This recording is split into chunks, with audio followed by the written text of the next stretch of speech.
Bonjour, je m'appelle Véronique Silverman et je suis avocate au Tyre Justice Center. À Tyre, nous travaillons avec des personnes immigrées survivant de violences dues à leur genre et qui poursuivent des voies juridiques humanitaires en matière d'immigration et les soutiens qui leur sont nécessaires pour atteindre sécurité, stabilité et une justice holistique aux États-Unis. Aujourd'hui, je veux vous parler de certains changements importants qui peuvent vous impacter, vous ou vos proches. Je ne peux vous donner un avis juridique ou des informations spécifiques concernant votre situation particulière, mais avec cette vidéo, nous fournissons des liens à des ressources auxquelles vous pourrez accéder pour obtenir un avis individualisé. Voici ce qui va changer dès le 14 août 2020. La procédure accélérée de renvoi, Expedited Removal, va être étendue à un nombre plus grand de personnes. La procédure accélérée de renvoi consiste à ce qu'une personne confrontée par les services d'immigration soit expulsée sans avoir eu le droit à une audience ou avoir un juge.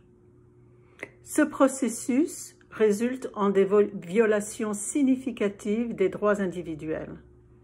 Avec cet élargissement, une personne peut être assujettie à la procédure accélérée de renvoi si elle se trouve aux États-Unis depuis moins de 2 ans, si elle est trouvée par des officiers de l'immigration n'importe où aux États-Unis, si elle est entrée aux États-Unis sans autorisation ou en commettant une fraude ou par fausse déclaration pour entrer aux États-Unis.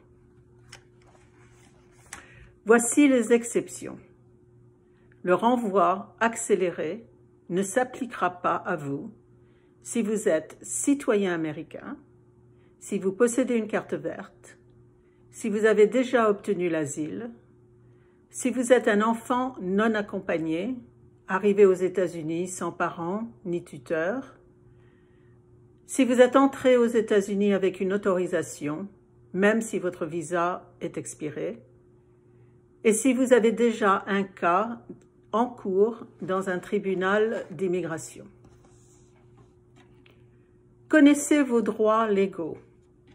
Si vous avez peur de retourner dans votre pays d'origine et que vous le dites à l'officier d'immigration, celui-ci est dans l'obligation de vous permettre d'avoir un entretien avec un officier d'asile avant toute expulsion.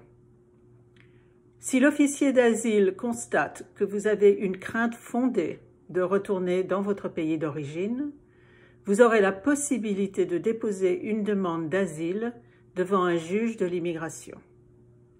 Si l'officier d'asile conclut que vous n'avez pas de crainte fondée pour retourner dans votre pays d'origine, vous pouvez demander à voir un juge pour réexaminer la décision de l'officier avant d'être expulsé. Vous n'avez aucune obligation de laisser entrer des officiers de ICE chez vous, à moins qu'il n'ait un mandat signé par un juge et pas seulement signé par ICE. Si vous êtes aux États-Unis depuis plus de 2 ans, c'est une bonne idée de réunir des documents qui le prouvent.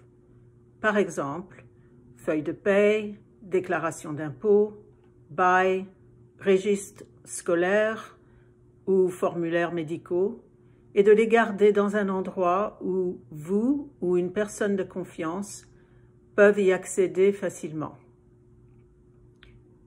Nous vous fournissons ici des liens à des sources d'informations supplémentaires sur vos droits et sur comment être préparé en cas de procédure accélérée de renvoi ou de rencontre avec des officiers d'ICE.